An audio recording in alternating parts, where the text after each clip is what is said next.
Hola, hola queridos amigos, ¿cómo están? Un abrazo enorme, que Dios los bendiga a todos ustedes. Gracias por unirse una vez más. El día de hoy tenemos una invitada súper especial, invitada de lujo también, porque tiene un testimonio importantísimo, tiene una palabra y tiene un mensaje para nosotros, algo muy valioso que compartirnos el día de hoy. A lo largo de la entrevista ustedes se van a ir enterando, así que no se preocupen. No coman ansias porque tenemos información valiosísima el día de hoy y sobre todo un testimonio que va a llegar al corazón. Querida Diana, ¿cómo estás? Un abrazo enorme, bienvenida. Edwin, buenas noches. Muy contenta de estar aquí contigo.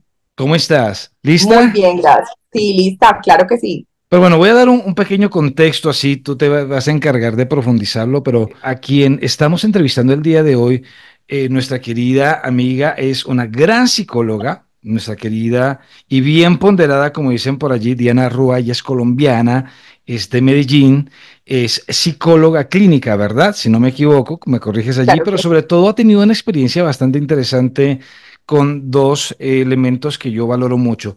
Primero, una experiencia de Dios, que es el que está por encima de todo, y también ha tenido una experiencia muy bonita con la psicogenealogía, que de alguna manera le ha podido ir dando respuestas en su camino y se ha convertido en alguien que ha podido a lo largo del camino ya ayudar a otras personas a partir también de su historia personal de vida. Y cuando veamos la historia de Diana, entenderemos por qué ha sido invitada a este programa el día de hoy. Así que, bueno, cuéntanos un poco, ¿de dónde vienes tú? ¿De dónde sale nuestra querida Diana Roa? bueno, Edwin, vengo de una familia de mis papás, ¿cierto? Un mecánico, una ama de casa, tengo un hermano mayor, yo soy la menor del matrimonio y bueno, de un barrio muy pobre de la ciudad de Medellín, la verdad. Un barrio con mucha pobreza, pero aparte de mucha pobreza, también con muchísima violencia. El barrio se llama, Popular 2, entonces, un barrio que tiene historia, ¿no? sí, mucha. Pero bueno, ¿qué significa para ti crecer en este contexto? ¿Tu familia estaba como muy vinculada en las situaciones propias del barrio o al final del día era como esas familias que viven en un entorno complicado, pero como que hacen el esfuerzo por no ser parte de? ¿Cómo es una infancia así? Edwin, sabes, imagínate que la familia de mi papá toda fue de allí. Mi familia materna viene de un pueblo que se llama Aranzazu Caldas, pero entonces, como te decía, mi familia paterna estuvo inmiscuida en todo este tema de violencia de este barrio. Entonces tuve cuatro tíos, de los cuatro tíos no hay ninguno vivo, el único vivo es mi papá, pero porque tomó y eligió una vida de pronto más desde el trabajo, desde la familia, y mis tíos sí definitivamente se fueron por el lado de la delincuencia.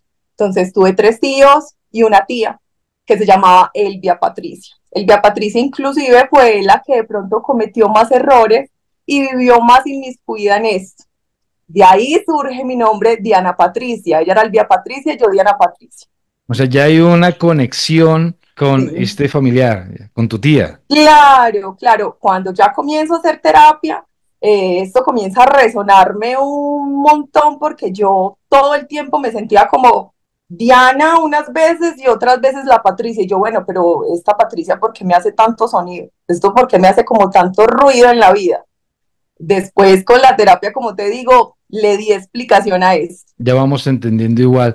Pero bueno, entonces, en este caso, tú creces en un ambiente donde a nivel social, a nivel de contexto, hay mucha violencia y en tu historia familiar también. O sea, tú creces viendo esto como algo natural. ¿En qué momento tú tomas conciencia de lo que hacían tus tíos, de lo que hacía cierta parte de la familia y de lo que quiso hacer tu padre con su familia? Estaba muy pequeña, en realidad compartí con ellos más o menos hasta los 5 años, entonces de pronto no me daba cuenta de cosas desde la vida real, pero sí desde las historias cuando mi abuela las contaba y de sus andanzas y de sus travesuras, digámoslo de una u otra manera. Mi papá, en cambio, pues mi papá es hijo de otro papá distinto a estos tíos de los que te estoy hablando. De pronto creo que eso fue lo que hizo un poquito el tinte distinto en mi papá, aún con su ignorancia emocional y todo esto, trató de hacer las cosas distintas. Pero bueno, y entonces, ¿Cómo era el contexto allí? ¿También llegó la violencia a tu hogar internamente? O cómo fue este contexto familiar en el que tú creciste? Bueno, Edwin, como te dije, a nivel social era muy pesado. Tengo recuerdos bastante fuertes donde estábamos jugando, mi hermano y yo, en la acera de la casa y nos tocaba entrarnos agachaditos porque se prendían las balaceras y nos tocaba ver incluso los muertos ahí al lado. Entonces, muy fuerte desde el tema social, ¿cierto? Pero dentro de casa pues había otro detonante y era el tema de la violencia intrafamiliar, que fue lo que comencé a ver desde muy temprana edad. Vi un papá muy violento, un papá que llegaba simplemente, se iba a las 6 de la mañana y llegaba a las 7 de la noche, no había mucho acompañamiento en realidad, solamente un papá proveedor. Mi mami, como te dije, era una mamá ama de casa que se dedicó completamente a sus hijos y una sobreprotección demasiado marcada, pero también obvio desde mi perspectiva hoy como adulta entiendo cuál era su miedo frente a ese contexto social que nos rodeaba. Incluso nuestros amiguitos, nuestras amiguitas, hablo de mi hermano y de mí, todos terminaron en la calle, todos terminaron perteneciendo a grupos delincuenciales, todos terminaron mal y mi hermano y yo somos los únicos como que salimos de ahí, del sector del barrio y pudimos como hacer una vida distinta a lo que se veía normalmente en el sector. Pero entonces tú vivías internamente en la familia entre la sobreprotección y la falta de presencia de un padre emocionalmente hablando. O sea, vivías como esos dos extremos. Aún así, ¿cómo era la Sí, relación con tu papá? era mi héroe.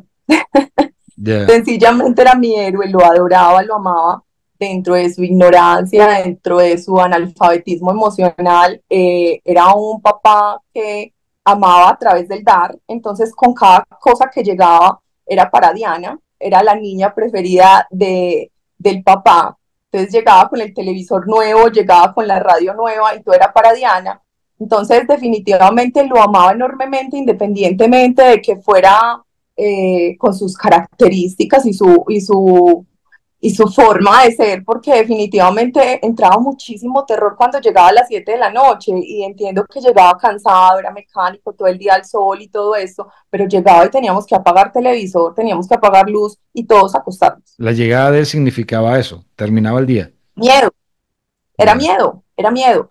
Pocas veces llegaba como en esta tónica, bueno, saquemos el parqués y jugamos, saca el naipe y jugamos, me enseñó a jugar naipe, Mm. pero era muy pocas las conversaciones desde lo emocional, no recuerdo nunca haber escuchado a mi papá decirme cómo te fue en el colegio, cómo te sientes, nunca. Pero en este caso el miedo y el amor iban de la mano.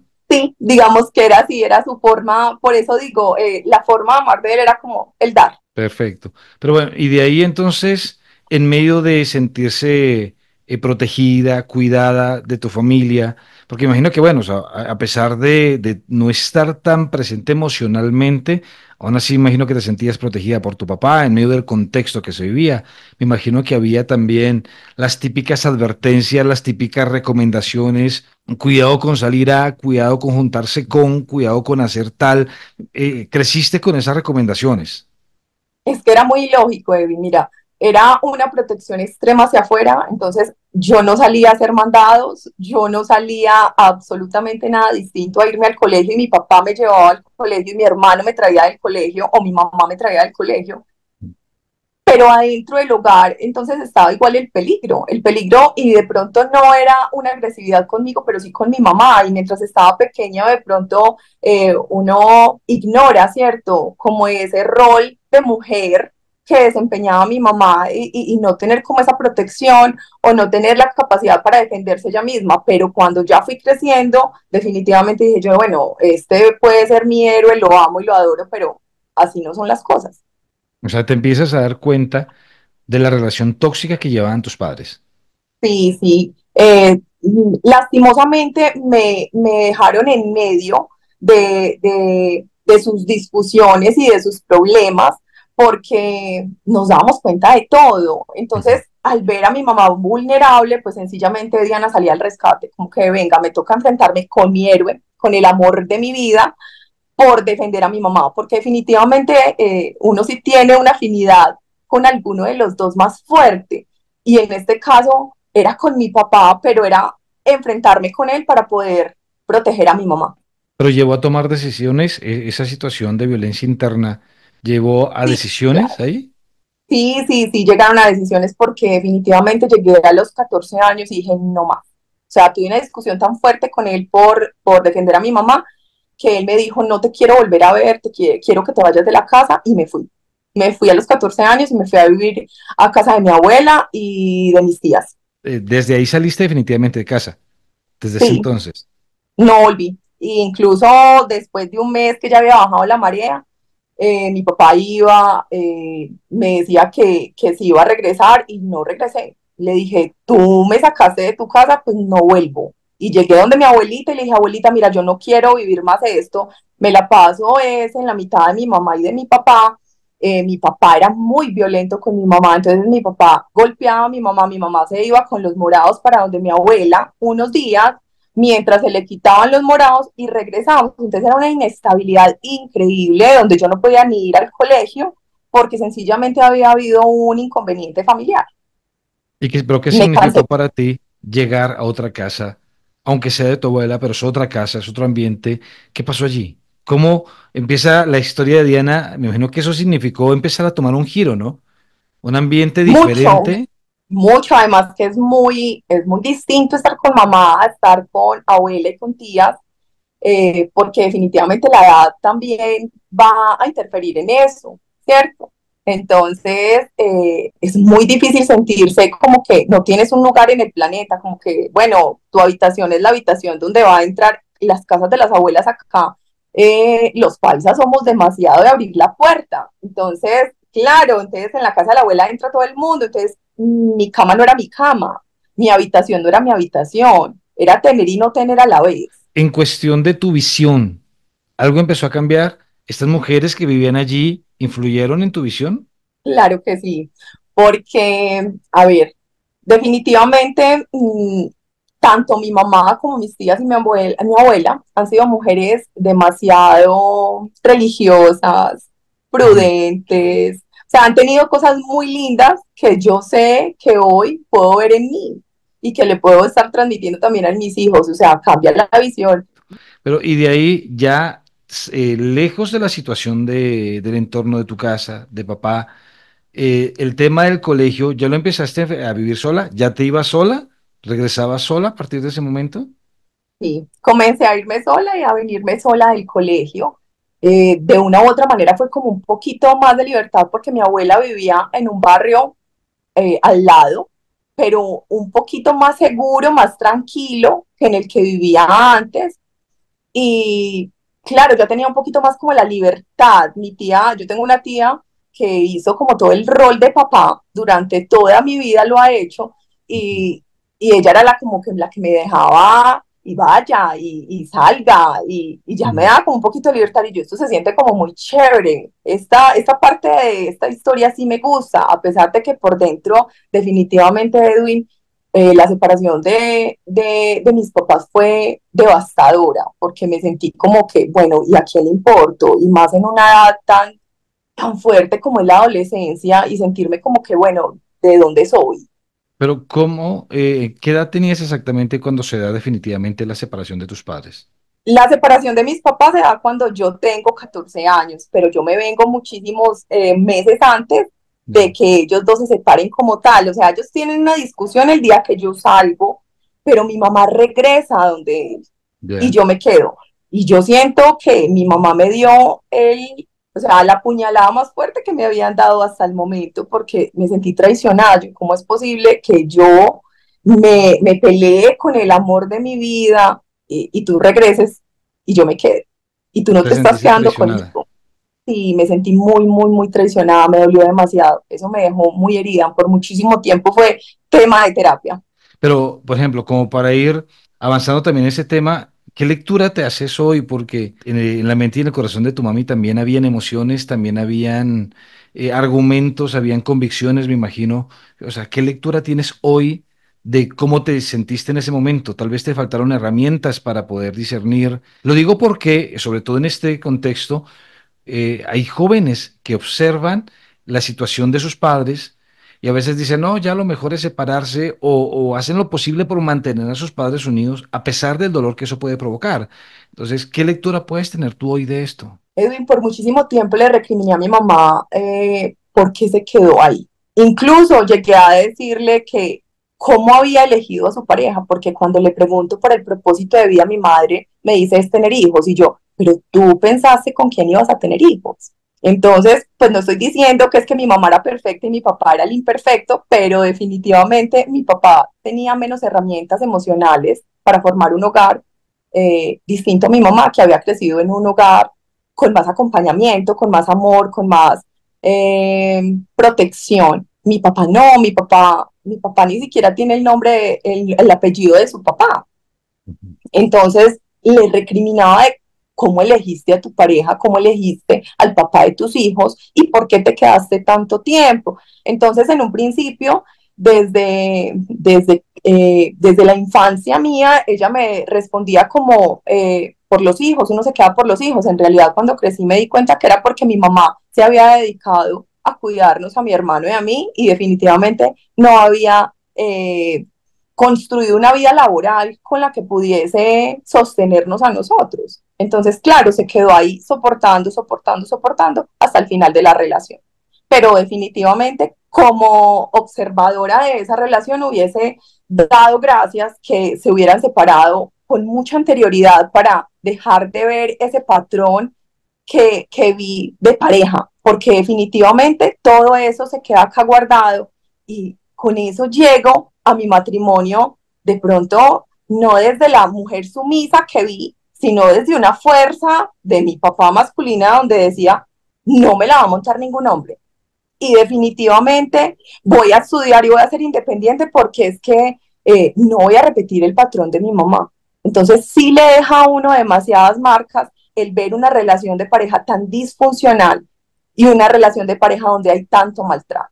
O sea, pero tú puedes inclusive también decir o dar fe de que hay mujeres que al ver la violencia que recibieron las mujeres de su sistema, cuando viene una nueva experiencia o a formar su vida afectiva, aunque su pareja no tenga estas características de agresión, igual van a salir a defender a las mujeres de su sistema, aunque éste no tenga la culpa, pero tengo que reivindicar a mis ancestros. Sí, es exactamente, es como te voy a hacer pagar por lo que hizo mi papá. O sea, literal es así, es llegar a la defensiva completamente como con una armadura gigante de no me van a hacer lo mismo que le hicieron a mi mamá ni a mis otros ancestros, no, definitivamente voy a llegar fuerte, yo soy la que mando acá. De esa manera puedo decir, porque no solamente es como esa línea directa donde mi mamá fue sumisa, entonces yo voy a ser una mujer súper sumisa, no, no, yo brinqué al otro extremo donde definitivamente, a mí no me hables así. O sea, pero ya a partir de eso empezaste a crearte una idea de vivir a la defensiva. Sí, claro. Incluso yo decía que no quería casarme ni tener hijos. Para mí eso no tenía sentido, Edwin, porque había visto una familia tan disfuncional que yo no quería eso para mi vida. Yo decía, voy a viajar, voy a estudiar, voy a hacer cosas totalmente diferentes a ser mamá y a ser esposo. Pero bueno, ¿qué es lo que pasa en el camino? Vas a la casa de tu abuela, empiezas a tener un poco más de libertad y ¿qué pasa allí? ¿Qué es lo que sucede en ese espacio donde ya no estás tan cerca de tus padres? Tienes un poco más de libertad. Creo que la historia empieza a tomar un giro bastante interesante ahí. Bastante. Porque imagínate, Edwin, y me retrocedo un poquito con esto, y es que te dije que toda la familia de mi papá eran delincuentes, entonces cuando yo eh, estaba por ahí de 10 de 11 años, yo veía también los privilegios que tenían los hombres en el sistema, porque mi hermano sí podía salir, privilegios, ¿cierto? No tenía que hacer nada, entonces a mí sí me decían, porque tú eres mujer, porque tú eres mujer, entonces yo no puedo salir ni a la esquina porque tú eres mujer. Entonces yo decía, yo quiero ser hombre, pero aparte de eso yo decía, si yo fuera hombre, yo sería bandido. Si yo fuera hombre, yo sería un delincuente. Pero lo decía así como que por un impulso ciego, por todo lo que había vivido el sistema. Entonces, de todas maneras, independientemente pues como de ese pensamiento, siempre fui una mujer, una niña muy estudiosa, muy dedicada, muy disciplinada, o sea, marchando siempre, marchando siempre. Ujú. Cuando ya llego a casa de mi abuela, pues eso no cambia, yo no necesitaba presión para estudiar, pero dentro de ese seguir estudiando, ya me iba sola, pues en una esquina me encuentro con el que hoy es mi esposo, que en ese momento era delincuente. No, no Entonces, era ¿por qué nada de lo que retrocedí? es ahora. Muy, Ajá, muy no, lejano. nada, no, Ya. ni la imagen. ¿Por qué retrocedí hasta allá, Edwin, a contarte ese pequeño detalle? Porque mira que dentro de mi interior y dentro de mi psiquismo, yo decía, ay, yo si fuera hombre, fuera un delincuente, pero entonces no fui delincuente, pero sí me busqué el delincuente. Alguien que te pueda otorgar lo que no pudiste tener. Ajá, Ya. Pero y sí, bueno, ¿y ese exactamente eso. encuentro? ¿Qué pasó? ¿Cómo fue?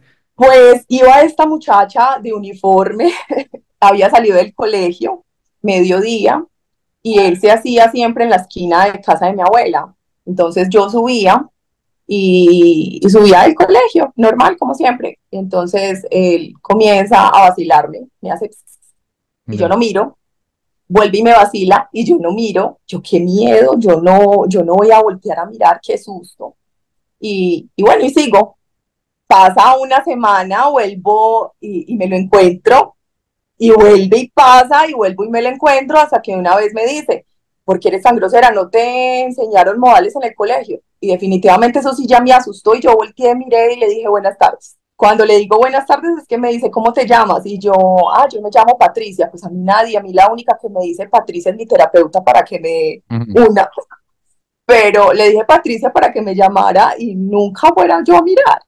Ujú. Y entonces me dice, qué nombre tan feo. De entrada me dijo, qué nombre tan feo.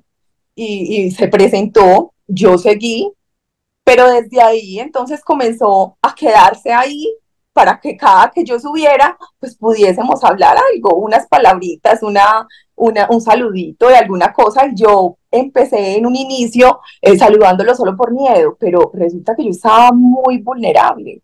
Yo estaba sin papá, estaba sin mamá, estaba con mi abuela, estaba con mis tías, pero no me sentía como que, bueno, ¿y a quién le importo? Y comienza este hombre a decirme qué necesitas, qué quieres, te llevo, te traigo, te ayudo. O sea, comienza a generarme la protección y la seguridad que ni mamá ni papá me estaban brindando. Te estoy hablando que ya tenía 15 años. ¿Qué es lo que te hace tomar la decisión? Porque claro, esto no es de la noche a la mañana, es un proceso, como tú dices, ¿no? Te Uh empieza a -huh. escuchar, te empieza a ofrecer protección, a darte esos cuidados, pero tú sabías quién era. ¿No Sí, estabas en una lucha, claro. no fue una lucha interna para ti? ¿No significó para ti un conflicto interno saber quién era él?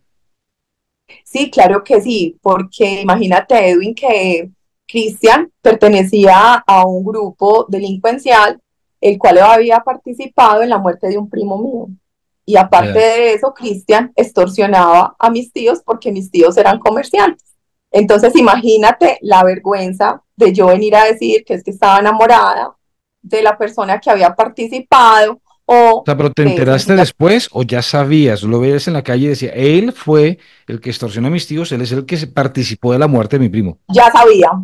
Entonces, el miedo también estaba de por medio. En un principio, o sea, las respuestas hacia él, en un principio sí fueron de miedo, pero en realidad después comencé a ver un ser humano y todo el mundo me decía, ¿cómo te vas a meter con ese tipo? ¿Cómo es de malo? ¿Cómo se te ocurre? Y yo lo que veía era un osito pu, era Pero para ese momento era un definitivamente cabecilla.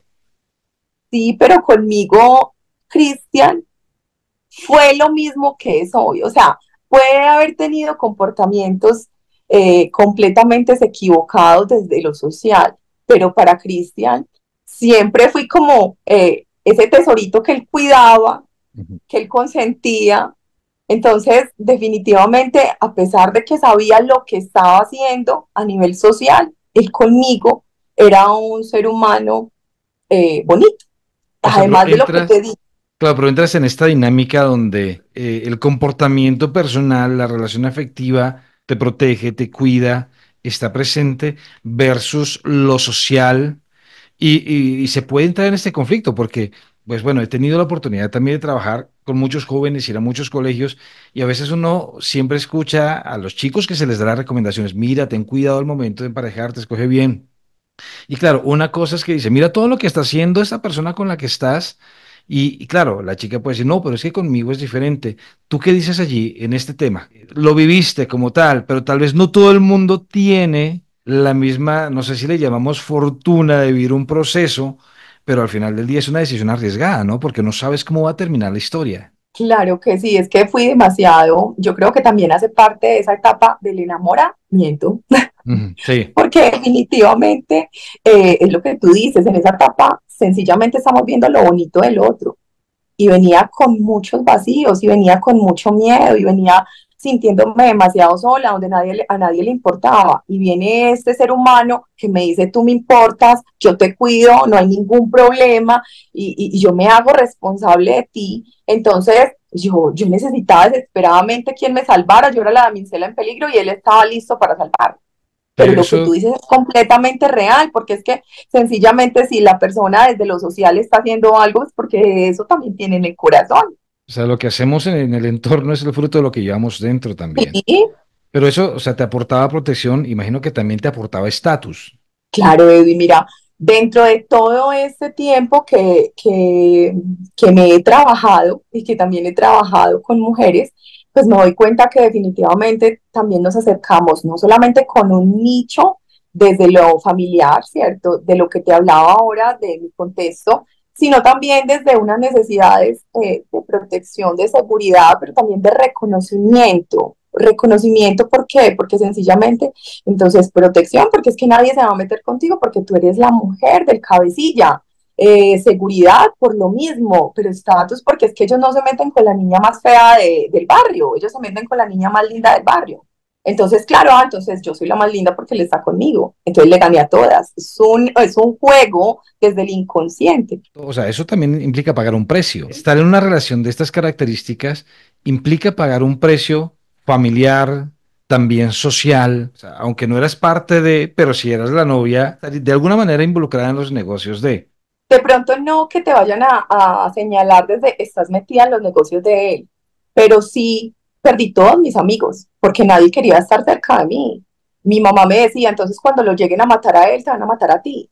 Y entonces cuando le vayan a hacer algo a él o a cobrarle en algo a él, van a llegar a cobrarte a ti y por ende a nosotros porque somos tu familia. Entonces es entrar en una lucha con toda la familia, con todo el alrededor, frente a los amigos, por ejemplo, que te digo, porque ya nadie se quiere acercar a ti. Y eso solamente hablando desde cuando uno está en la relación con ellos. Pero entonces cuando se termina esa relación, tú no existes para el mundo. Nadie va a querer acercarte a ti porque sencillamente si se acerca, pues entonces te van a matar porque es que está la mujer de, independientemente de que hayas terminado la relación con esa persona. Entonces quedas como con una marca de por vida, Ya. Pero, intocable, o sea, hay un inmirable. antes y un después en el colegio también. ¿Tú sentiste eso? Claro que sí.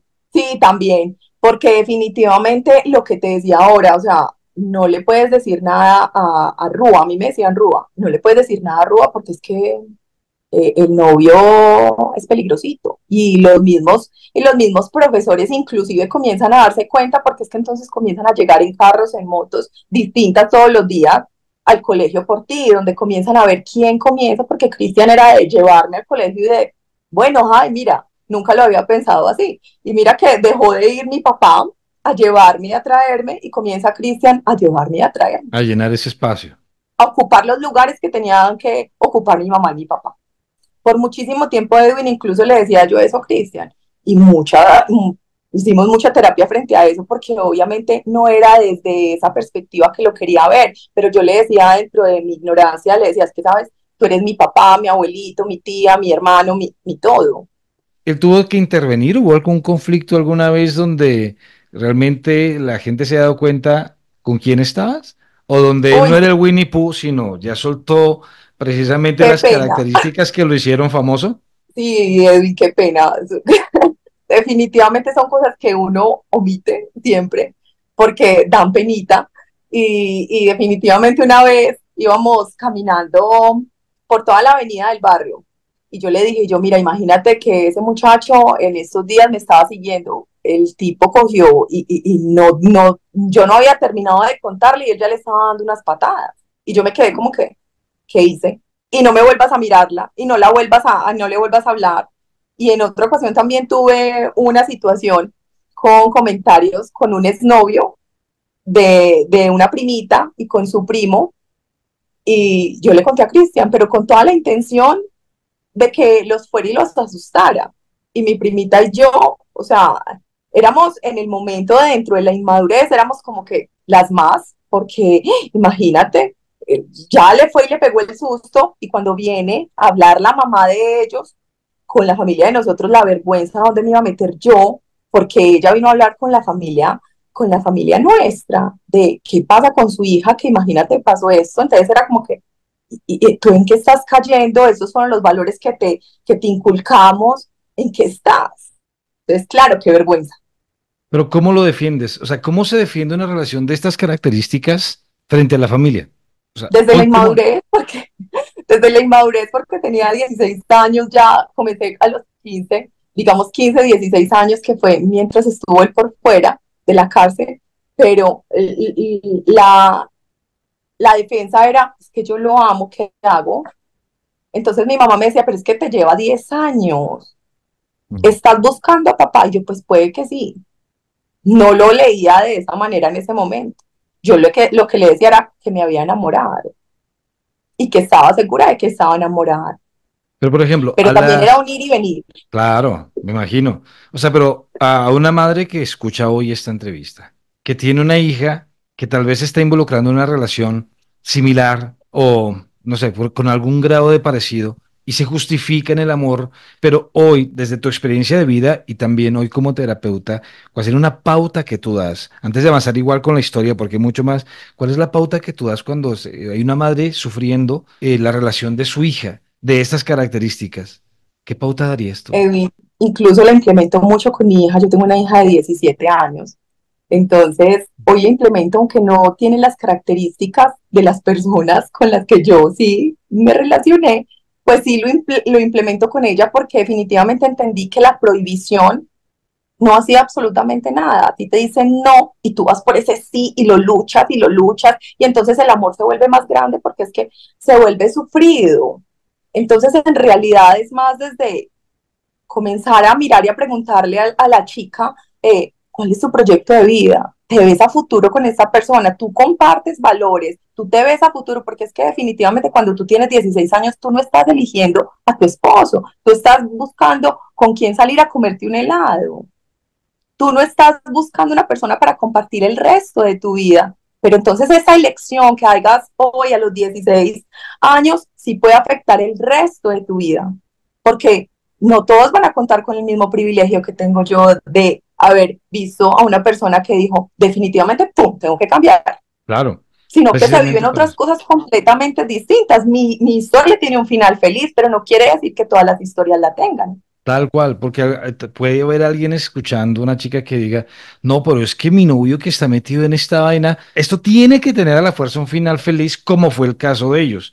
Entonces, si uno puede como querer a veces forzar a que el círculo entre en el vacío de en forma de triángulo ahí, y no Sí, siempre es así. total. Pero en este caso, entonces, tu recomendación es, primero, no tanto entrar de una a prohibir, sino previamente ya ir generando un diálogo.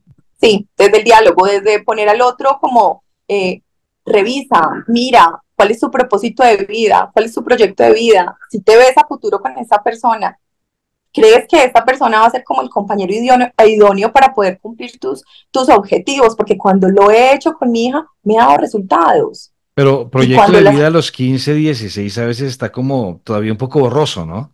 un poco borroso, pero definitivamente uno sí tiene una lucecita para ver al final del túnel, porque uno a esa edad uno comienza a pensar, bueno, yo quiero hacer eso.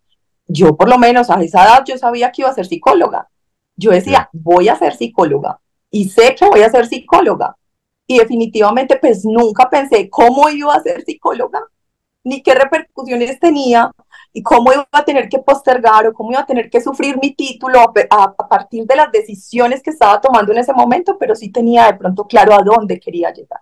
Claro, y eso me dejó sonando y creo que es bastante importante y es genial enseñarlo. No buscas a esta edad a tu esposo, al hombre con el que quieres compartir el resto de tu vida, a los 15, a los 16, pero ese acto de ir tomando decisiones por alguien, a la larga trae consecuencias. Va formando tu sistema para decidir, tus criterios para tomar decisiones, esas previas decisiones que vas tomando desde la adolescencia, desde la pubertad, ya va dejando, van creando en ti una manera, un patrón para las decisiones que vienen más adelante. Por eso es importante tenerlo presente ahora, ¿no?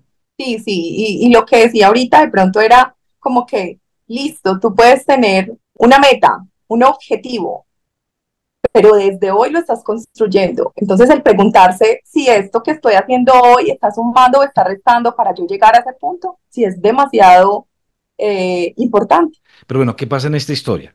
Ya estás con él, ya, Pues pero, o sea, y tengo la duda, ¿tu relación era estrictamente con él o de alguna manera ya empezaste a hacer amistades dentro del círculo de él, a frecuentarlos más que tus amigos del colegio que, por lo que comentas, los perdiste y ya no había relaciones tan cercanas? Entonces, o sea, ¿te adentraste a conocer o era solamente la relación con él y él te mantenía al margen de lo que hacía?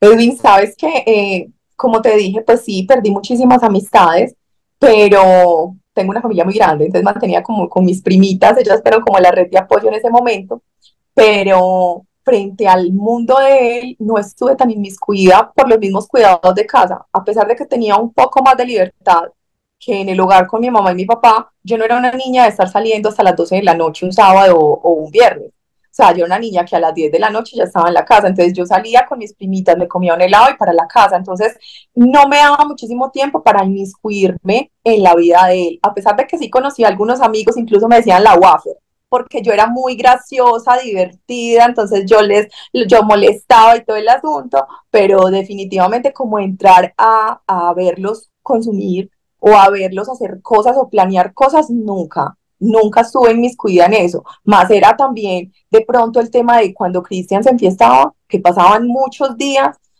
yo iba por él en un taxi, lo recogía, lo llevaba a la casa y a veces hasta le echaba llave para que no fuera a volver a salir. Pero ese era de pronto el contacto que tenía con su mundo, porque en realidad nunca ni él me metió, ni yo tampoco quise meterme en él. Pero significó también protección para tu familia. Sí, claro, claro que sí. Cesaron las extorsiones. De pronto un poco, porque definitivamente cuando nosotros iniciamos, cuando tenía 15 años yo, ya la perspectiva frente a mis tíos fue distinta, pero Cristian cambió de vida completamente y yo ya tenía como 17 añitos. Entonces fue un lapso muy pequeño para decir como que ay, les cambió también el estilo de vida a ellos. No, incluso mis tíos llegaban y me decían, ya me contaron que estás saliendo con tal. ¿Cómo se te ocurre? Y obviamente, y cuidado a ir a decir porque entonces nos pasa algo a nosotros, porque mi Mm. mamá incluso le daba miedo restringirme o decirme algo frente a la relación, miedo a que yo fuera y le dijera a él y que de pronto también le hicieran algo a ella. No, ¿qué pasa entonces? ¿Cuál es el punto de quiebre con esta relación? Porque tú hablas de un cambio. ¿Qué sucede? ¿Qué es lo que pasa que genera en él un cambio y en ti también un giro con la relación y con tu historia personal, ¿no? Imagínate que él comienza una época donde se va al vacío y dentro de eso también apoyo yo porque yo era un ir y venir, un día quería, otro día no quería porque tenía mucho miedo de meterme ahí por todo lo que se movía en su mundo y también por todo lo que iba a repercutir en mí a nivel familiar. Entonces cayó al fondo, al fondo, al fondo, al fondo, donde definitivamente se la pasaba toda la semana consumiendo droga y también pues amanecido, ¿cierto? Y él encuentra por medio de su mamá a Corporación La Comunidad. Entonces va a un retiro y cuando llega del retiro llega distinto, llega otro. O sea, Sí, sí. es una Físicamente se persona que notaba, o sea, sí, físicamente lo que quería era, no quiero consumir, no quiero eso, no quiero trasnochar, no quiero delinquir, quiero otra vida completamente distinta. Y entonces eso me suena chévere, eso me suena bonito. Y yo conocía a un Dios pero a un Dios que me habían enseñado con una correa porque me hacían rezar 3 rosarios al día. Entonces era un Dios donde definitivamente era un Dios que me daba miedo, porque es obvio, con una correa en mano Claro, o con chantaje, si vas a la misa, entonces te dejo salir. Entonces claro. no era un Dios como que yo sintiera cercano. Cuando llega Cristian, la corporación, la comunidad, pues yo también llego detrás de él y conozco un Dios completamente distinto. Y comienzo a establecer una relación distinta y comienzo a descubrirlo y a conocerlo y a disfrutármelo. O sea, ¿cómo fue esa experiencia de encuentro personal con Dios? Mira, Cristian llega a la cárcel, ¿cierto? Y yo, por ser la pareja de Cristian, pues comienzan a darme también un trato y a darme en un lugar dentro de los procesos espirituales que se hacían. Entonces comienzo a hacer sanación, comienzo a pasar por sanación interior, por procesos espirituales, todo esto y a hacer cursos porque te puedo decir que me leí la Biblia. No me había ni terminado de graduar del colegio y yo era alfabetizando en el colegio y el profe me decía, ¿tú qué estás haciendo? Yo leyendo la Biblia y me la leí. En esa etapa del enamoramiento, cuando inicia, uno con Dios, porque pasa igual que cuando uno se enamora de otra persona, también uno se entrega completamente y le hace sentir hasta maripositas.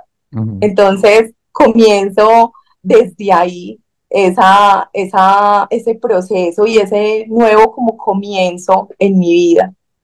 Me aprendía y Cristian me ponía, me decía, te tienes que aprender un versículo bíblico. Entonces yo en embarazo ya de Sarita y yo me aprendía los versículos y cuando hablábamos yo le decía los versículos que me había aprendido. O Ah, sea, ya. era una cosa muy linda, sí. No, pero muy lindo. Pero vamos un poco entonces más atrás, porque entiendo que él va a un retiro, se encuentra con Dios, pero luego de eso va a la cárcel. Sí, O sea, es como extraño. O exactamente. sea, en teoría tendría que ser diferente, ¿no? O sea, sales de la cárcel, te encuentras con Dios, pero aquí ya tienes una experiencia de Dios y vas a la cárcel. ¿Qué sucede allí? Fue muy duro, fue muy, muy, muy duro porque era haber peleado contra todo el mundo y quedarme otra vez sola. Y Claro. definitivamente entender que era el propósito de Dios en la vida de él. Y también, Edwin, el entender que Dios también tenía un propósito con mi vida, porque a veces y por mucho tiempo se pensaba que solamente, bueno, el propósito es con él, el propósito es él porque tuvo una vida de esta manera, con comportamientos extremos, pero como tú has sido una niña de la casa, entonces el propósito no es contigo, pero el propósito era con los dos. El propósito era cambiarnos la vida a los dos, el propósito era que estuviéramos juntos y formáramos una familia y que llegáramos hasta donde estamos, pero el proceso de cuando él llegó allá fue muy complejo porque era volverme a quedar sola, era, bueno, perdí otra vez la protección, la seguridad y todo, y otra vez enfrentarme a mi familia para poder ir a visitarlo y acompañarlo durante todo ese proceso. Y allá en ese proceso fue que quedé en embarazo de Sarita. Entonces, imagínate el no querer a una persona y aparte de eso vivir de arrimada, que suena muy feo, pero es literal, en casa de la abuela y aparte de eso quedó en embarazo de un delincuente. ¿Qué edad Entonces, Diana tenías? se dio la vida. Tenía 16 años cuando quedé en embarazo y tuve a Sarita de 17. ¿Y cómo hiciste para poder entrar a visitarlo a él siendo menor de edad? Porque entiendo que para Eh, entrar en la cárcel hay protocolos, ¿no? sí, claro que sí. Hacíamos permisos falsos. Hacíamos Ya. permisos falsos, hacíamos todo lo que tuviésemos que hacer para yo poder entrar. Cédulas falsas y todo eso, porque definitivamente a un menor de edad no lo dejaban entrar. ¿Nunca se te pasó por la mente terminar esta relación? No. Y cuando lo pensé, no porque yo lo hubiera pensado y lo hubiera intencionado, sino porque los dos llegamos a un acuerdo, porque él también venía de una relación larga y tenía como, bueno, ¿qué hago? Ahora sí estoy acá, tú eres una niña, no te has graduado bueno, la otra persona sí es una mujer adulta, me puede apoyar, me puede acompañar y todo eso.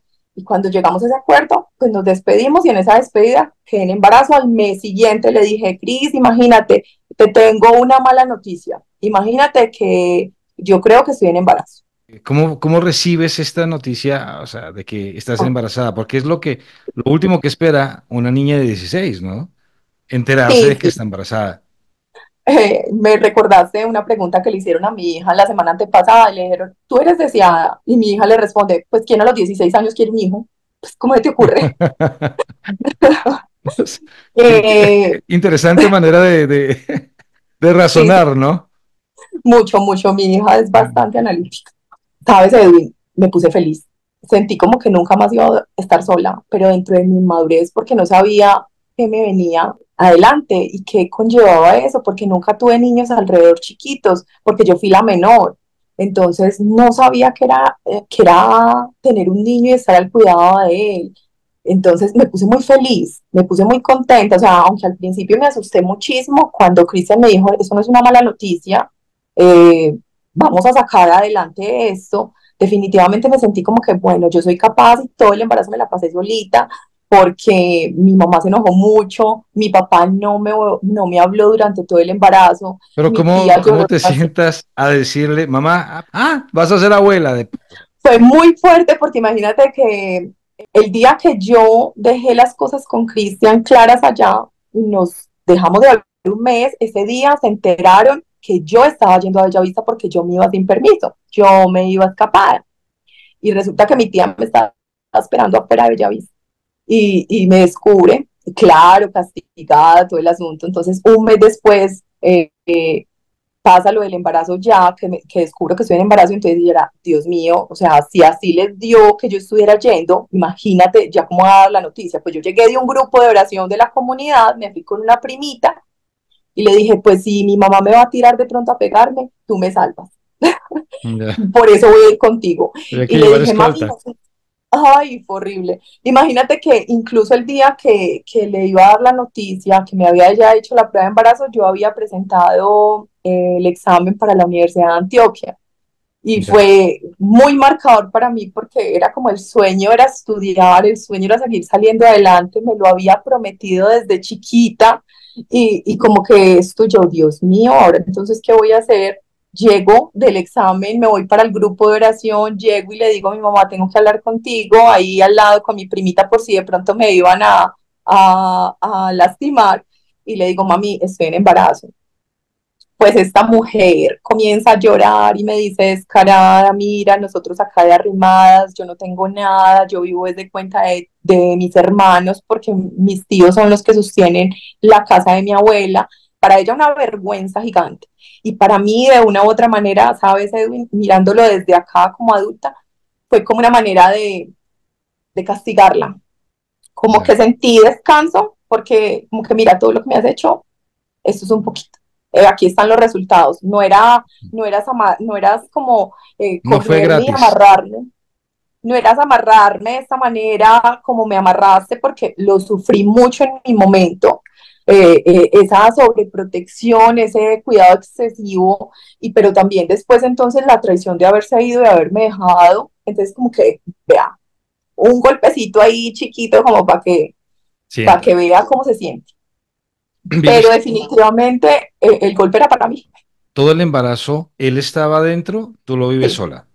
lo viví sola, tuve a Sarita sola, todo lo hice solita. Cristian salió cuando Sarita ya tenía casi ya para cumplir los 4 meses de nacida. Pero él la conoció cuando salió. Sí, ¿Cómo se vive eso de estar sola, de llamar por teléfono, decir voy a dar a luz, o sea, ya nació, ese espacio también que es importante hoy por hoy, que inclusive la psicología recomienda la presencia del papá, ¿no? Obviamente, o sea, no porque no quería, las circunstancias no daban pero, o sea, hoy, ¿cómo haces tú para manejar esa información? Porque todo eso va quedando, pues ya los que hemos estado en entrenamiento en psicogenealogía, ¿no? Lo conocemos como, obviamente, la parte de la novela natal. ¿Cómo trabajas esa parte en tu historia, en la historia de tu nena, y qué recomiendas también para las madres que han tenido que vivir esa parte solas? ¿Cómo lo haces ahora, tú que conoces este proceso de la novela natal, para la gente que nos escucha, ¿no? Ese periodo que va desde un poco antes de la concepción hasta los 3 años, con esa información que va quedando en el contexto en el que ella es concebida. ¿Cómo lo vives tú? ¿Cómo lo trabajaste tú? ¿Y qué recomiendas para las mujeres que viven una realidad similar? mira, Sarita, mi hija mayor, ha sido el ser que más me ha movido a hacer terapia. Incluso Martica, que es mi terapeuta, siempre ha dicho que ella es mi doctorado. Sara me ha movido y me ha transformado el ser. Me dieron ganitas de llorar. Con todo gusto, estás en tu Eh, casa. porque definitivamente hay un antes y un después de ella. Ella fue la que me transformó la vida, entonces me dio como más alientos. Y dentro de ese proceso terapéutico que he tenido que hacer para soltarla a ella desde esa etapa prenatal, porque es que Sarita fue procreada en la cárcel. Y todo el tiempo en el colegio me decía, me siento en la cárcel, ella estudia en un colegio de monjas, me siento en la cárcel, no me aguanto, yo quiero irme para otra parte. Y era una cosa, era un sinsabor, era un desespero de ella, pero sencillamente era sentir. Y ella no quería nunca estar en casa, ella siempre quería estar, voy para donde mi amiguita, voy para donde mi tía, voy para algún lado. Y era más todo ese tema de su información prenatal. Además de eso, pues el haber nacido, las dos solitas, el haber estado durante todo el embarazo, las conversaciones de Cristian y yo durante el embarazo era, amor, mira, falta esto para comprarle a la niña, falta la cobija, falta comprarle pañales, falta eso. Entonces la comunicación fue muy desde el necesito, y cuando Sara se comunicaba con su papá, todo era, pa, me compras esto, pa, me traes esto, pa, me. Y todo eso en terapia obviamente lo fuimos descubriendo y desactivando, porque lo más maravilloso desde la psicogenealogía es que cada uno de los procesos que hacemos en nosotros se van a ver reflejados en ellos. Y con mi segundo hijo también lo hice, porque llegó también en otras condiciones distintas, pero todos los procesos han pasado por Diana, por Cristian, para dejarle la mochilita a ellos más liviana. Incluso cuando estoy hablando con mis consultantes, con mis pacientes, siempre la buena noticia y la maravillosa noticia que les tengo es: cada una de las cosas que hagas en ti se va a ver reflejada en ellos. ¿Y quién no quiere lo mejor para sus hijos? Por lo menos yo todos los días me levanto con ganas de transformarme para ellos, porque entendí que no es cambiar el mundo grande, no es cambiar a todo el mundo, sino lo que yo hago aquí en mi casa. Y cuando escucho hablar a mi hija con sus amigas, cuando escucho hablar a mi hijo, cuando se refieren al otro, cómo se refieren, cómo lo hacen, yo ya sé que estoy cambiando el mundo una cabecita a la vez. Entonces, definitivamente desde el proceso terapéutico, desde el revisarme yo, desde el hacer los procesos yo creo que desde ahí se hace todo ese trabajo, porque para un adolescente o para un niño no va a ser cómodo escuchar toda esta historia que yo te estoy contando de, bueno, es que el papá fue esto y estuviste en la cárcel y todo este asunto, entonces no va a ser tan chévere para trabajarlo el niño. Igual desde la emocionalidad no va a ser conveniente decirle todo esto, ¿cierto? Pero desde nosotros como adultos sí podemos hacer muchas cosas. Sí, pero aquí hay un tema también y es que, mira, ahora que lo dices, podemos fácilmente entrar en una categoría que en psicogenealogía la llamamos el secreto, ¿no? Tú la conoces bastante bien.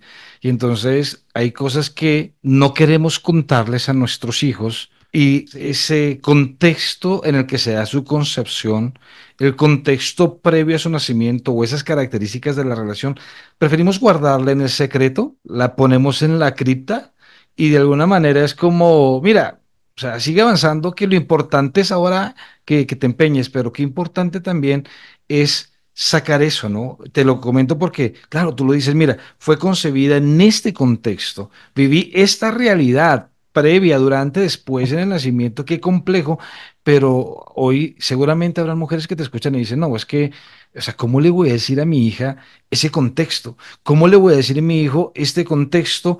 O manejar esa información, porque eso puede significar también muchas cosas. Por ejemplo, o sea, el caso de aquellas mujeres o chicas siendo jóvenes todavía se embarazan y pues cuando lo cuenta la familia obliga la pregunta, ¿quién es el papá? Y pasan días, meses, años sin revelar quién es él, por cualquier circunstancia que sea. Entonces, y esa información que queda en el secreto queda grabada en la historia y necesita ser sanada, necesita ser contada. Entonces, ¿cuál es tu propuesta allí o desde lo que tuviste que vivir y también tu recomendación, tanto como para la familia como para quien vive la realidad, ¿no? Sarita ya lo sabe, Sarita ya lo sabe. Nosotros lo que hicimos ambos desde la decisión, incluso yo le dije a Cristian, porque Sarita comenzó a escuchar testimonios, entonces ella era como que, ¿Qué pasó ahí?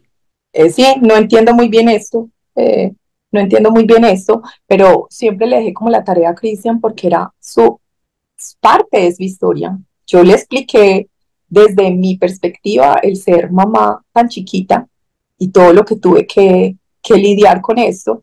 pero él sí le contó desde el tema de, bueno, yo me equivoqué, tuve situaciones y a partir de eso llegué a la cárcel. Entonces, todo eso sí se lo explicó él, pero no es dejar en el secreto porque definitivamente no soy partidaria de eso, pero sí buscar el momento adecuado y La forma. esperar que sea un poquito más grande porque Samu, el niño menor, tiene 11 años, todavía no lo sabe. Estamos esperando que esté un poquito más grande para contarle, porque incluso para mí es honor y para mí es orgullo que mis dos hijos sepan de dónde viene su mamá y de dónde viene su papá y que miren dónde vamos y que miren dónde los hemos llevado y que hemos tratado de darles lo mejor y que nos hemos tratado de transformar. Hay una frase, no sé si la has visto, como que cuántos papás darían la vida por sus hijos, o sea, morirían por sus hijos, pero ¿quién está dispuesto a dar su vida, a transformar su vida, a ser más saludable, a tomar mejores decisiones, a resolver su propia historia por sus hijos? Son muy pocos, porque la frase es, yo daría la vida por mis hijos,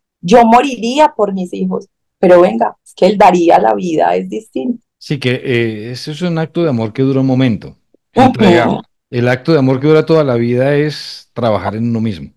Uy, sí, y Y duele ese, mucho. sí, es un desafío.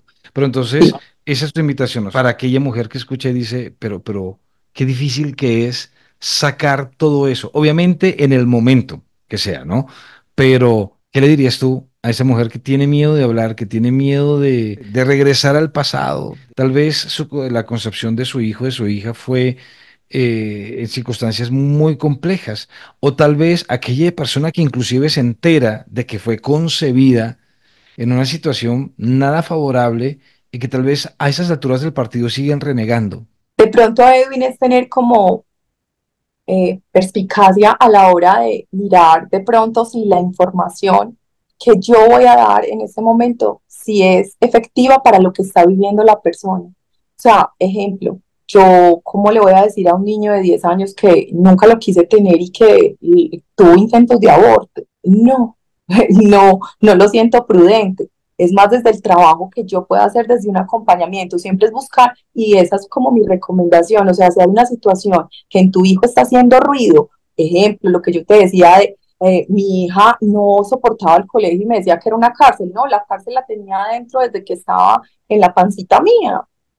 Entonces, y tampoco dar detalles, que fue como el acompañamiento que me hizo Gloria Sierra y Ujú. Martica con mis dos hijos, de no dar detalles, no dar más información de la que el otro necesita en el momento. Entonces, si de pronto uno ve que está haciendo ruido cierta situación, entonces pues sácala, pero bajo un acompañamiento porque todos los casos van a ser distintos. Claro. Pero sí la necesidad de sanar esa historia.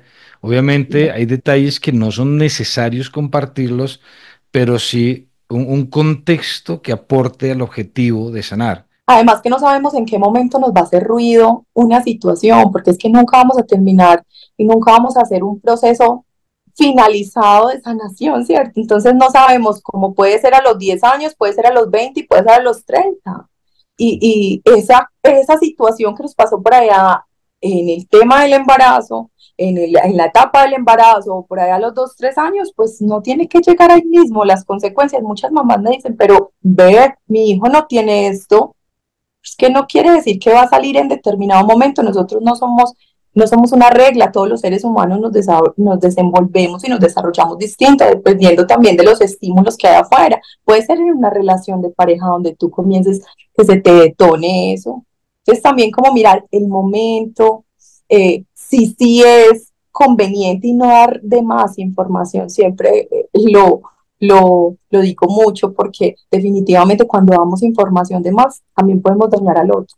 Claro, pero es importante también quiero tener presente que al momento de ya saber la historia, yo que conozco la historia de cómo fue engendrados mis hijos, mi familia, etcétera, antes inclusive que pueda darse cualquier situación más adelante, yo ir aportando, ¿no? Si ya soy consciente de que hay cosas que sanar, pues trato de ir aportando, trato de ir ayudando, y eso inclusive también para las familias que nos puedan escuchar decir, bueno, si en algún momento como nos dice Diana, algo hace ruido, pues bueno, podremos ayudar. Pero hasta mientras, tampoco nos quedemos callados, demos el amor, tratemos de fortalecer, tratemos de ir ayudando, ¿no? Que al final del Además, día eso Edwin, es... qué Dime. pena te interrumpo, que No, cuando nosotros compartimos a nivel terapéutico con el otro, con el terapeuta que está al frente de nosotros, ya estamos sacando el secreto de la cripta. claro. No lo estamos dejando. O sea, no solamente se saca el secreto a la luz cuando se le cuenta a la persona afectada, sino también cuando lo sacamos en terapia y le decimos al terapeuta, mira, ¿qué hago con esto? Ahí sacaste también el secreto de la cripta. Pero bueno, y entonces de esta situación vamos a la siguiente parte. ¿Cómo empieza formalmente el hogar Vázquez Urrúa? El hogar Vázquez Rúa, cuando Cristian sale de la cárcel, pues mi familia comienza como a decirme como que, bueno, ya salió. Y entonces, porque en mi casa definitivamente es el tema como de que ya tienes un hijo, pues entonces que se organice contigo. Pues en mi casa no se consigue como que tengas un hijo de uno y te vayas a vivir de pronto con otro, que no te vayas. No, Ujú. en mi casa no se concibe eso. Entonces ya comienzan como a empujarme, como que ya es hora de que salgas, ya es hora de que salgas. Y definitivamente pues nos fuimos al poco tiempo, yo creo que ya Cristian llevaba por ahí que 6, 8 meses de haber salido de la cárcel cuando nos fuimos a vivir juntos. Pero yo me Pero fue, imagino, así entre paréntesis, cómo sería ese encuentro de él con su nena, ¿no? O sea, debió haber sido una uy, cosa. no, fue hermoso porque Cristian tiene un instinto paternal muy lindo y definitivamente la niña de los ojos de Cristian es Sara. Esa es la niña de los ojos de Cristo. Entonces, fue muy lindo, fue muy bonito también verlo en esa etapa, porque era el amor de mi vida y verlo siendo papá, uno ver el amor de su vida siendo papá, es muy romántico, la verdad.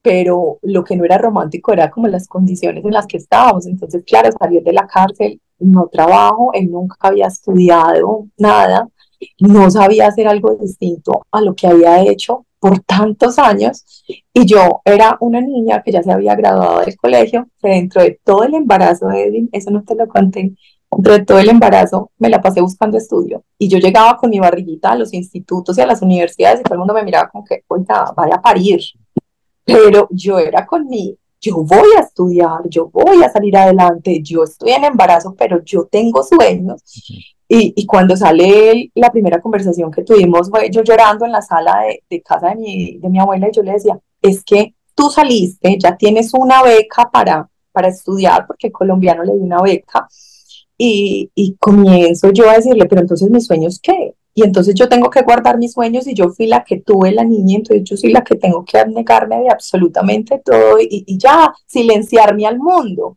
Y lloraba porque tenía tantas ganas de estudiar, tantas ganas de salir adelante, pero como que, bueno, yo miraba a mi papá y mi papá nunca volvió a ayudarme con absolutamente nada después de haber quedado en embarazo. Mi mamá tampoco tenía las posibilidades para hacerlo. Entonces yo era como que estoy yo solita en el mundo, con Pero no Sarita, y bueno, representó ya para ti Sarita muere. un dolor decir, a ver, yo estoy aquí lidiando con este tema y se me cierran las puertas, usted sale y se le abre la puerta académica. ¿No significó para ti un dolor eso, una herida?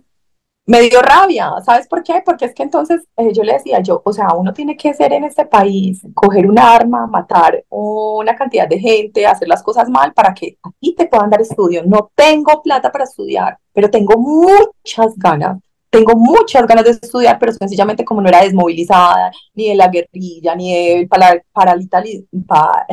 se me fue, Militarismo. paramilitarismo, entonces sencillamente, entonces tú no tienes posibilidades de nada. Entonces, claro, era esa decepción de por qué yo he hecho todo en la vida bien, he estudiado, he sido juiciosa, esto, pero entonces, ¿por qué para mí no hay recompensa? Y De este acuerdo. que sí hizo las cosas mal, bueno, ya se va a empezar a portar bien, pero entonces este sí tiene recompensa y yo no. Pero en el camino me imagino que vas descubriendo también que eso tenía un propósito, ¿no? Claro que sí, es que comienza absolutamente todo. Encuentro un señor que hacía parte de una corporación que se llamaba Corporación Democracia y él decía, o sea, si nosotros apostamos por el desmovilizado para ayudarlo y cambiarle su vida, pues obviamente tenemos que cambiar todo su entorno y su entorno es su familia. Entonces, por 2 semestres me ayudaron.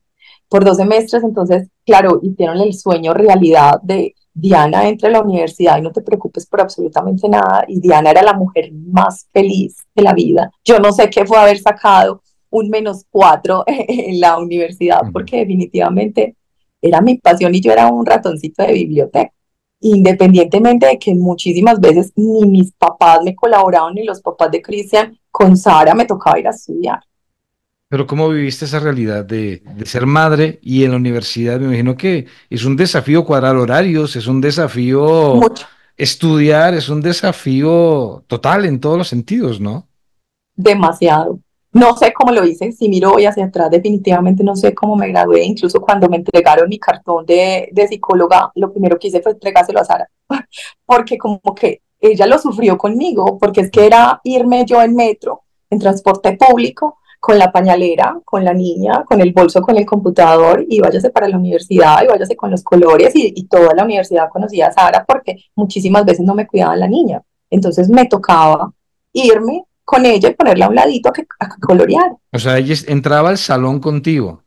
Y entraba al salón conmigo Los porque profesores decían, Mega, póngala allí que pinte la nena y siéntela a pintar mientras yo doy la clase y todos tenían ya que ver con Sara, todos conocían a Sara. Pero era, o sea, Cristian fue una ayuda idónea siempre, él era el que me impulsaba, él era tranquila, vamos a poder, vamos a ser capaces, pero a veces no daba con los horarios y él también estaba estudiando, también tenía que trabajar, y entonces yo para poder hacer realidad mi sueño, bueno, entonces yo me cojo a la muchachita y nos fuimos. Y así saqué la universidad adelante.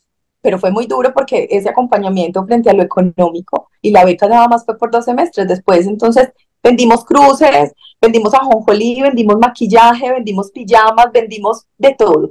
Edwin, de todo para sacar la carrera adelante. bueno, paisas al fin, hermano. Ese espíritu Menos mal, comerciante, o sea, es parte de, o sea, ya, creo que eso no entra en menos mal. discusión. O sea, y al final, esta historia en la psicología, estudiando, ¿significó para ti también alguna revelación de tu historia, de tu psiquis, de tus sentimientos, de tus emociones? O sea, ¿fue también una carrera de reparación? Mucho. Siento que elegí mi carrera porque estaba muy rota, muy, muy, muy rota. Porque cuando fui a terapia, yo le decía llorando a mi terapeuta, por favor, formateme y vuélvame a programar. O sea, cuando me di cuenta, porque era un vacío existencial, Edwin, dentro de todos esos años, de todas esas luchas, de haber conocido igual a Dios, sentía un vacío, pero un vacío terrible, que yo era con la emocionalidad un día bien, otro día mal, un día bien, 8 días mal, y todos los días se hacía más amplio los días de estar mal. Entonces, ahí fue donde busqué ayuda profesional y encontré la psicogenealogía, me enamoré. Definitivamente cuando comparto con mis consultantes esto, les digo, siempre es, ya lo viví, ya viví el proceso, porque es muy importante para mí decirles que ya pasé por ese mismo proceso que van a pasar, que duele mucho darse cuenta de todo el entramado que ha habido a nivel familiar para tú llegar a ser este ser humano, pero que hay salida. O Entonces, sea, perdón, o sea, casi hay una quiebra de tu matrimonio, entonces, porque la emocionalidad no estaba madura. es muy fuerte porque es que lo que te decía Edwin ahorita, o sea, cuando nosotros elegimos desde los 16 años una pareja, no estamos eligiendo un esposo, estamos eligiendo quién nos saque a comer helado, quién hable de tontería. Nosotros no estamos eligiendo desde el amor. Incluso yo podría decir que es que, y mi esposo y yo lo sabemos, que nosotros no nos elegimos desde, ay, no, me enamoré y ya, no, nosotros nos elegimos porque él necesitaba salvar a alguien y yo era la damisela en peligro y desde todas mis heridas, entonces me pegué ahí y él también necesitaba desde sus heridas proteger a alguien para aferrarse a la vida. Entonces, desde ahí, claro, el matrimonio comenzó a tambalear, que por eso también fue que fui a terapia. Y te voy a decir que definitivamente fue muy bonito todo ese proceso de autodescubrimiento, pero como te decía ahora, no fue que, ay, ya hice ese proceso y entonces ya Diana quedó transformada, no, en el 2021, en diciembre, o sea, a nivel emocional tuve una situación muy disruptiva y se me cae el mundo a pedacitos, a pedacitos, a pedacitos. Y yo dije, bueno, no es la psicología, tengo una relación con Dios, pero de pronto ya no es ese amor eterno que te juraba en esa primer enamoramiento, en esa primera etapa. Entonces, yo, bueno, entonces no es lo intelectual porque ya me gradué, ya tengo una profesión, ya tengo empleo, ya tengo todo esto, ya tengo una familia, pero entonces, ¿qué me está faltando por dentro? Y vuelvo y me encuentro nuevamente con Dios, pero entonces ya es un encuentro incluso más increíble que el que había tenido cuando tenía 17 años y fue como volverme.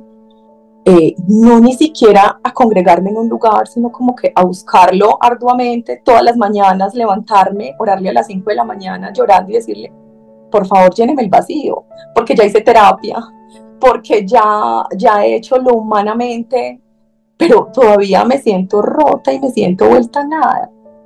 Te necesito, y definitivamente me cambió la vida ahí. Ay, sí fue como el otro despertar de Diana, porque comencé a ver las cosas desde otra perspectiva, pero fue porque puse en el centro de mi vida a Dios. O sea, todo hoy gira alrededor de Dios.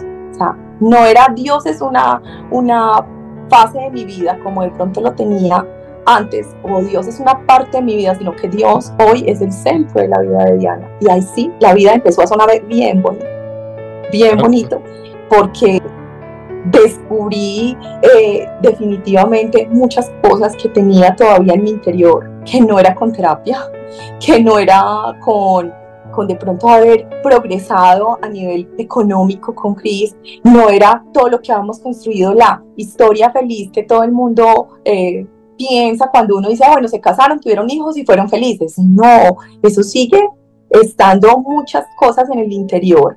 Y cuando llego acá en este punto de mi vida, definitivamente como que encuentro plenitud, como que encuentro como que ahora sí, como que las piezas encajaron. Claro. Y esa etapa sí que la he gozado y me ha gustado, porque eso era lo que quería, porque siempre ponemos como que, sí, yo creo en Dios, pero ven, ¿tú cómo te conectas con Dios?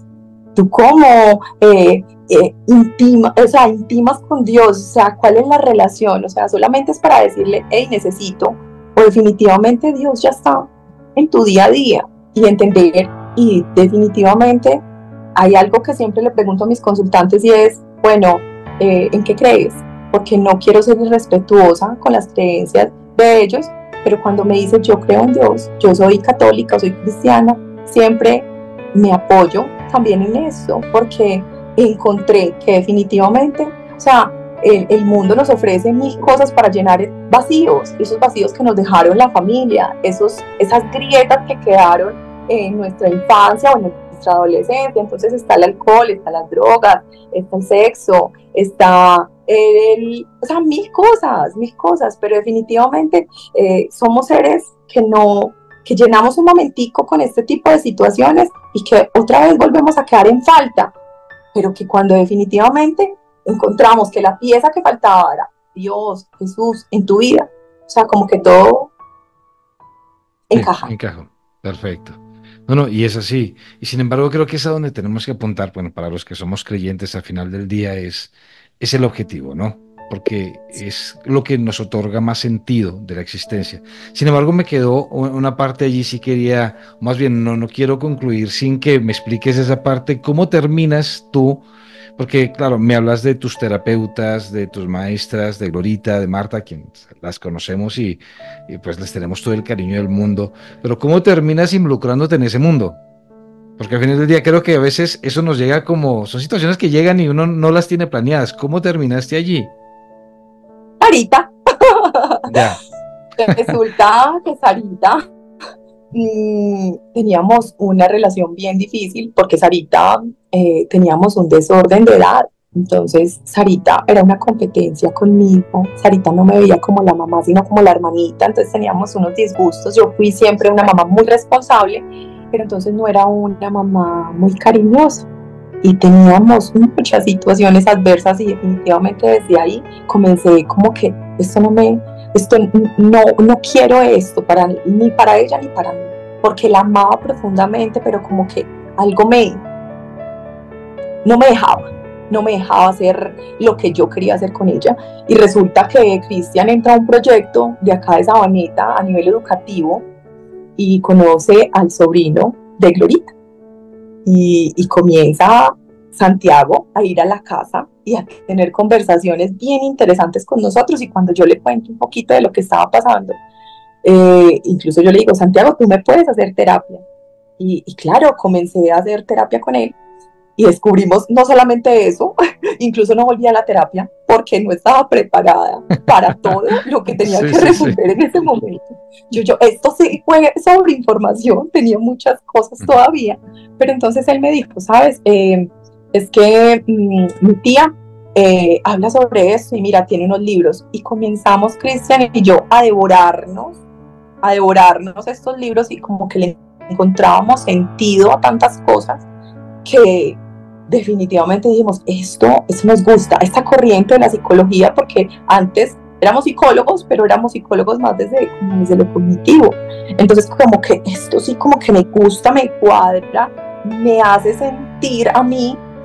Entonces comenzamos muy juiciosos con toda la literatura y un día Santiago nos dice, imagínate que mi tía va a hacer un curso, pero va a ser en Bogotá. Pues Cristian y yo nos hemos anotado al curso, pero también fue en un momento muy crucial porque yo estaba en un vacío existencial terrible, terrible, terrible, terrible. Y fue como encontrar como que en ese momento como la luz bueno, por eso es que te está doliendo ahí, Diana. Mira, por eso es que definitivamente así sea psicóloga, si ya has pasado por otros procesos, esto era lo que te faltaba. Entonces, mira que Sarita sí ha sido como la que me ha hecho mover y me hace buscar en mi ser y hacia afuera también como el poner todo en orden. Ahí fue que comenzamos nosotros a viajar a Bogotá cada 8 días. Viajábamos de viernes a domingo, dejábamos los niños acá en Medellín y viajábamos y aprendíamos y nos hacían también terapia. Que también fue muy fuerte porque comencé a mirar a Cristian con rabia y nos veníamos en el avión y yo no quería que se hiciera al lado. Muy normal en la terapia cuando comenzamos a mirar a los otros ya sin un manto y uno es como que, y aparte uno quiere ver culpables. Claro. Entonces yo era como que este tiene la culpa de todo. Pero fue muy bonito, fue una experiencia demasiado enriquecedora y nos cambió la vida tanto a Cristian como a mí. No, claro, y o sea, ese primero es personal, evidentemente, primero es la vida de uno y de ahí que se empiezan a ver los efectos y pues, cuando compartes eso con tus consultantes, la historia ya va, o sea, hasta tu manera de acompañar va tomando otro giro, se va viendo. Totalmente. Tú viste un antes y un después en tus consultantes. Sí, claro. Y acompañar desde esta perspectiva, donde yo vi resultados, donde yo vi, porque yo trabajaba en el Hospital Mental de Envigado y era buenísima diagnosticando, pero yo me sentía bueno, y después de diagnosticar, ¿qué le puedo decir a un paciente? O sea, ¿qué puede hacer este paciente con ese diagnóstico? Porque desde lo terapéutico no hay mucho por hacer. Entonces, cuando encuentro esta corriente y encuentro que hay convicción, que definitivamente llego a la raíz, que definitivamente hay cambios, pues yo definitivamente desde la parte personal hay un giro de destino en la vida de Cristian y en la vida mía, pero también hay un giro en el tema terapéutico porque encontramos un camino que definitivamente era como que, bueno, ahora sí. Pero y mi pregunta es, después de vivir esta experiencia, de gastarte las emociones, de reflexionar mucho, ¿en algún momento volviste, después de todo este proceso, a sentarte frente a tu mami, frente a tu papi y decirles algo? Frente a mi mami, sí. Frente a mi mami yo creo que ha sido difícil porque de pronto lo que yo le criticaba de ser sumisa, de aguantar, de muchas cosas, entonces bueno, uno se va dando cuenta que es que uno tiene la mamá por dentro y que muchos de los retos míos entonces no era de pronto desde la sumisión que ella tenía, pero sí desde otros ámbitos. Entonces claro, el sentarme y el pedirme perdón, el honrarla por haberse quedado en casa, cuidarme, amarme, darme la vida, y el sentarme también con mi papá, que no es muy fácil porque, como te digo, mi papá desde lo emocional es completamente cortado, pero el tener la oportunidad de decirle te amo, así él no me responda, de abrazarlo, de buscarlo, de también entender cuando no quiere estar conmigo porque él es aislado, y no sentir como dolor por eso, sino que entender que también es su propia historia, entender la historia de cada uno de los dos, me ayudó mucho a perdonarlos. ¿Cómo fue ese volver a tu papá? Volver a mi papá cuando nació Sarita, y le escribí, le dije, papi, ya tienes una nieta, se llama Sara, te la quiero presentar, quiero que aparezcas.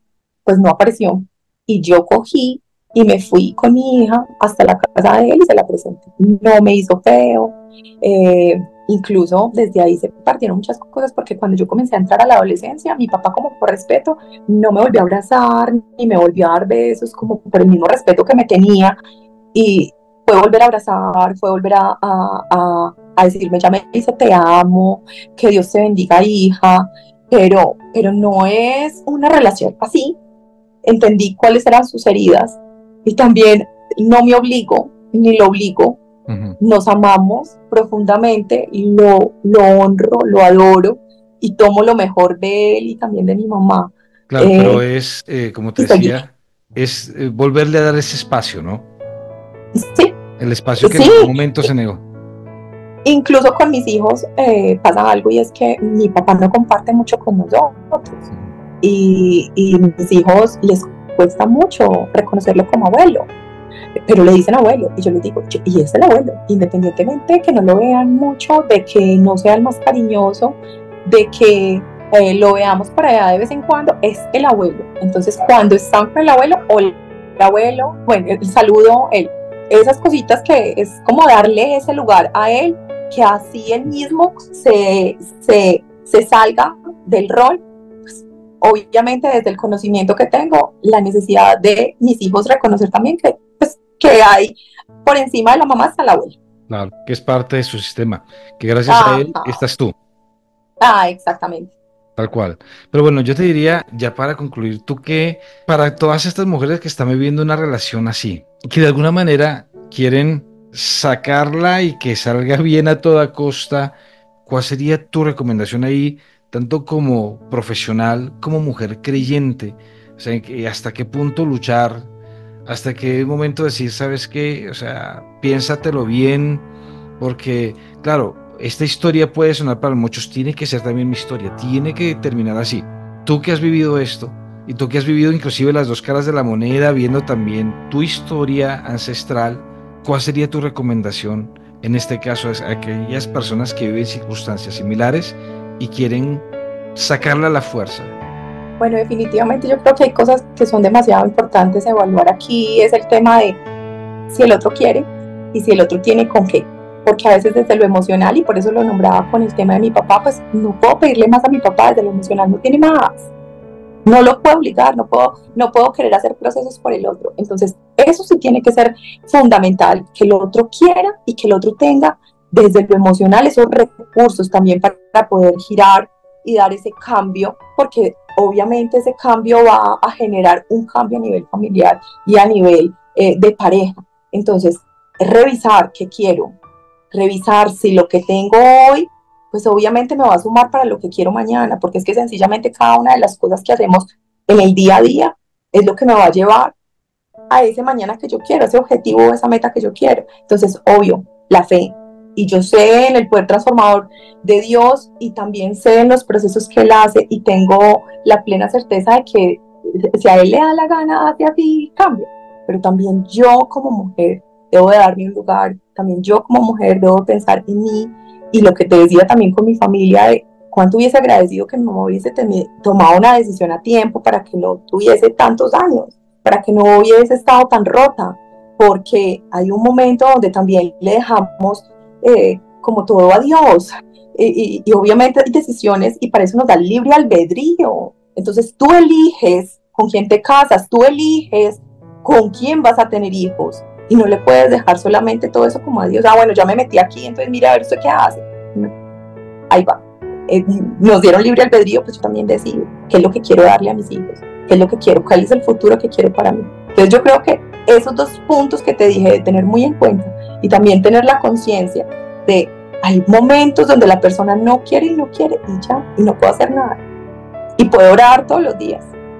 Yo creo que esas herramientas, yo creo que lo más importante es el querer, porque esas herramientas también se pueden desarrollar en terapia. Nosotros al sanar muchísimas cosas, pues obviamente vamos adquiriendo unas herramientas y una inteligencia emocional que nos va a ayudar a sortear todas las situaciones que tenemos a nivel de pareja, a nivel social, a nivel familiar de una manera distinta. Porque un tema, por ejemplo, de alcoholismo, un tema de agresividad, que obviamente vamos a tener las herramientas. Y yo creo, y eso sí estoy segura, siempre lo he dicho, nosotros no tenemos problemas de pareja, nosotros tenemos problemas de la infancia. Entonces, y en la relación de pareja comienzan a aflorar. Entonces, cuando yo quiero, definitivamente todo se puede. Nada más a usted le la gana. El problema solamente es que a usted le dé la gana. Entonces ahí ese sí definitivamente es como el principio fundamental. Ya que no tenga los recursos, si tú quieres, los puedes desarrollar. Los podemos desarrollar. Perfecto. Ah, listo, no tienes comunicación asertiva, listo, vamos a terapia. Pero esto también es importante, ¿no? El poder validar la terapia como una opción viable, válida, necesaria, porque pues vivimos muchas veces en el contexto donde la gente no va a terapia, donde no le gusta, donde no lo considera una opción. Y eso es Sí, muy, muy, muy necesario, tal cual. sí, entender el mundo interior que tenemos y descifrar, porque a veces encontramos como cosas como, bueno, yo soy como mal geniado, pero normal. O bueno, yo soy muy ansioso, pero como que lo controlo. Y como una enfermedad mental no nos va a generar ni fiebre, ni dolor de estómago, ni sarpullido, pues sencillamente vamos tolerando esas situaciones en la vida de nosotros y no le damos como importancia, pero venga, ¿y yo por qué mantengo tan ansioso? ¿Y yo por qué tengo esos pensamientos como tan negativos siempre? ¿Por qué no vamos, preguntamos, vamos a terapia, nos descubrimos que es la mejor inversión que podemos hacer, el descubrirnos, el conocernos, qué es lo que hay por dentro, qué nos está generando esto? No, realmente maravilloso. Mira, el tiempo ha ido volando. Lo que estaba programado para una entrevista de 1 hora, se nos ha ido el tiempo, pero estoy muy contento. Agradecerte, Diana. Gracias. Bueno, Diana o Diana Patricia, ¿cómo te tengo que decir para que te integres completamente? Con Diana está bien. Ah, ya, perfecto, listo. Entonces, gracias. Muchas gracias por tu experiencia. Yo creo que hay mucha gente que se debe sentir tocada. Y de alguna manera también, si alguien quiere escucharte o si alguien quiere saber de ti o en algún momento consultarte, ¿cómo se pueden poner en contacto contigo? Por medio de mi WhatsApp de Edwin, 315-275-8129. Diana, agradecerte una vez más, que Dios te bendiga y pues también el mismo comprometerte igual que lo hice con Cristian. Me encantaría que en algún momento pues tener a los dos en vivo y desde ahí poder tratar ya estos temas, una realidad más de pareja. Muchísimas gracias, claro que sí, siempre atenta a tu invitación. Perfecto, un abrazo y a todos pues que Diosito los bendiga, cuídense mucho, sigan en contacto, por favor, no se olviden de compartir este material con aquellos que lo necesiten. Un abrazo, bendiciones.